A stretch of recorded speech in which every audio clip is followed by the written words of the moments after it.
Sunday afternoon was the Juwan Howard's first coaching experience inside the great rivalry between Michigan and Michigan State.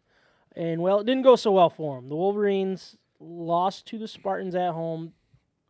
The Spartans won at home by 18, 87-69, behind Cassius Winston's 32 points, 9 assists, going 8 of 11 and 3 free throws, and 2 of 3 from 3.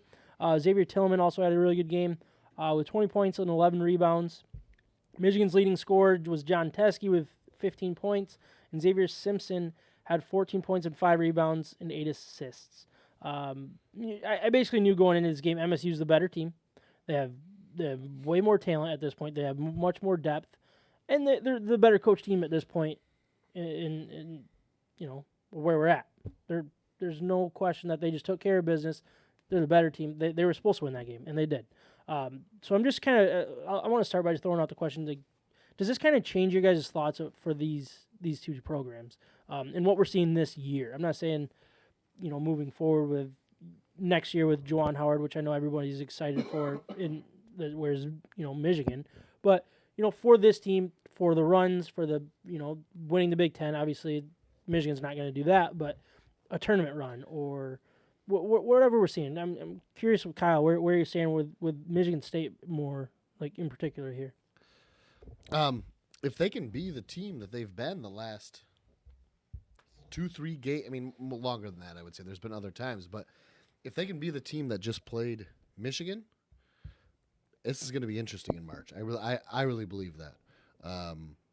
You have two players who can hit at the same time with Tillman and Winston. Where so many times you had to, in years past, you were relying on Miles Bridges, and then he'd have a great game, but Jaren Jackson would do nothing. Yeah. Or Jaren Jackson would have a great game, and Miles would do nothing. And that's the only thing that still scares me, though. I think it can still be streaky, but Cassius Winston, I think he's going to win Big Ten Player of the Year. Yeah. Again. It's 32 points in college is amazing. That's a that's a 50-point game in the NBA. He seems to kind of be back to his normal self. Yeah. And the person that can lead a team to a championship or at least a Big Ten championship. And me and Ryan were talking too. Like it's not. He's obviously so important. He's the heart and soul. But what Xavier Tillman's been doing has been really amazing too. Yeah. So Michigan tournament run, I could see something with them. Yeah. If Livers can get healthy. That's very important. Yeah, that's huge for them. Yeah, They did not have the scoring. I mean, when your leading scorer is Teskey, then you had Xavier Simpson with 14, so 15 and 14. It's like you got to have that guy, like Cassius Winston was. He was absolutely dominant. In these type of tournament type formats, championships, it's like you got to have at least somebody that can do that. Michigan does not have it. Yeah, and it's not only the scoring for him too, but he's so important to their team because he holds on to the ball so much. So he makes those decisions for the team and for the offense, and he's a good matchup for defense too because he's a good big body guy who can move. So he is very important for Michigan. Livers, they needed him in the lineup to have any chance in this game. It doesn't really change my mind with anything because this was at Michigan State. In college basketball, that is such a big difference. Court, just that momentum swing that you could get. So we'll see a little bit more about the two teams when they're playing at Michigan. Mm-hmm. If you look over the Big Ten this year, and this has happened so many times in the last 10 years, but the conference really hurts itself because we're going to all get to the end of this, and let's say you have a Michigan State is the Big Ten champion, but they're going to have 4 or 5 losses. Yeah. And we're going to all nobody's going to have a 1 seed.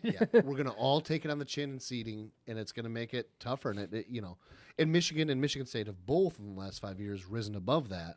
But it doesn't make it any easier when you have weaker. It happens in football too. You have the weaker conferences that don't play as many teams, and the Big Ten. You got Rutgers is like 3 or 4 in the Big Ten, I think, right now. Are they really? Wow. Penn State is number 3, I think. Jeez. There are so many good coaches. Ohio State was ranked number 2 in the country a couple weeks ago. Yeah, and they just got beat yesterday by Wisconsin. Twice, yeah. And then Rutgers has beat Wisconsin. So it's like, it doesn't. They're all just beating each other. They're slugging it out. But this is what we expected going into the year. We knew that these guys, all these teams are really good. They're all really well coached. They're going to beat up on themselves because they're going to if you take one night off or you have one bad game from your star, the guy that means everything to you, or injuries, whatever it is, those teams are just waiting in line to capitalize. Yeah. So it'll just happen throughout the year. I think as college basketball as a whole this year, we're seeing that across the board, which is a little strange because the Big Ten, we're kind of used to it. But with Duke and North Carolina and Kentucky, like these guys are all vulnerable. They're getting beat, and it's the theme of college basketball at this point. It's a really interesting year. I don't know if interesting is the right word. Maybe, Sam, you could talk more about this, but I saw someone that said, I think it's been like 6 or 7 times, maybe more, that the number 1 seed or like a top 3, has been beaten by an unranked opponent. But Vegas has always favored the unranked opponent. Really? So, like, even though they're ranked super high, Yeah. maybe we come back. I can look it up. But Vegas is saying no. The unranked team is the one that's going to win, and it's Wow. not always just been on home court advantage. That's crazy. So I mean, it's just kind of Yeah, it's it really year, is, and it's weird in the basketball. exact opposite of what we had last year with Duke. Like everyone Yeah, knew that yep. Duke was the team to beat. Yep. Zion's the best team or the best player in the country. It's just, I mean, the most dominant player in the country. When R.J. Barrett was number 2. Yeah, exactly. So it's just it feels way different this year. Like Yeah, it is. The talent's just spread out. It is. yeah, it's spread out, and it's probably not as higher end either. Last year's draft class is supposed to be a better prospect class than this year's for sure. Yeah. Oh yeah, last year's will be way better. Okay. But last year's was compared to like the LeBron year where all those 03, superstars came out. Okay. But I think with this Michigan State team, it is impressive because they can rely on their big 3 right now with Tillman, Aaron Henry, and Cassius Winston. But then what's cool is you see all these other guys too that can step up. We know that they're good enough to step up. And really, if they even get one of these guys like Bingham Jr.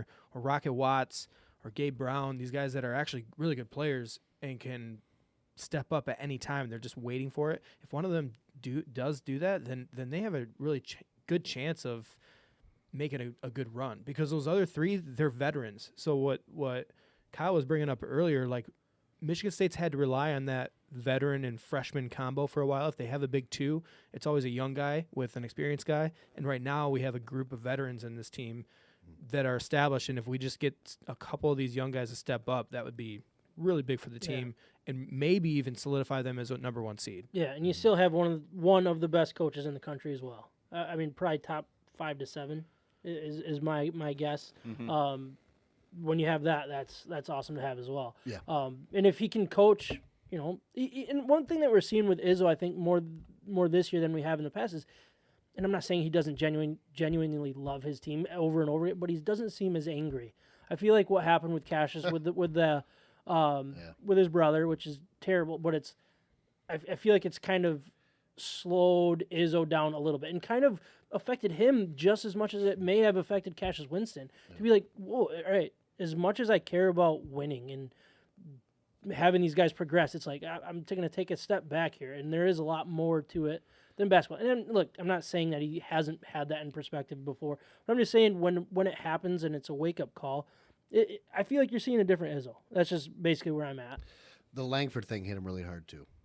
To Yeah. see like he was crying in the to see and, him and also the guy that failed to get the transfer. I'm sorry I don't have his name, but they ruled him ineligible. Yep. It's like it seems like there's been a lot happening to Izzo in that way where that's 3 big things that you were counting on or not really counting it, but it's like 2 where you were counting on and that were just gone.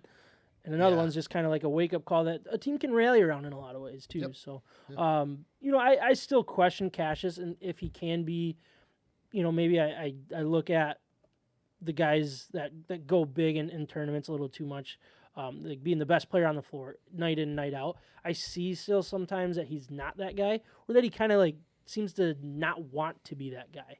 I feel like we saw that a few times last year where he's just kind of more standoffish and he'll delegate a little bit more than he probably should instead of saying, I'm going to take this game over.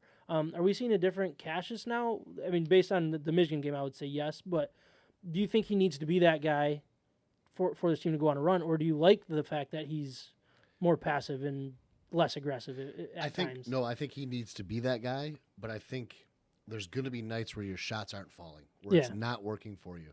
And if a Gabe Brown can step up or or Tillman or whoever it may be.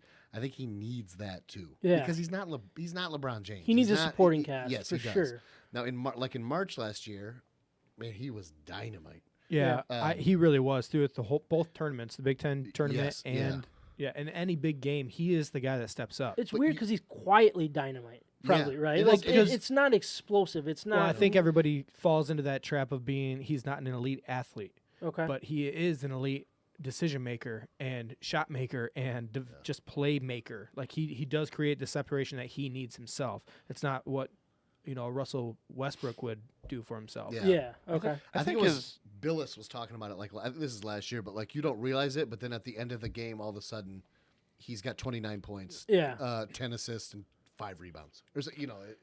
And I think sorry, Mike, you're good. I'll give you a second. Just 1 second. If this game, Cassius Winston scored 32 points.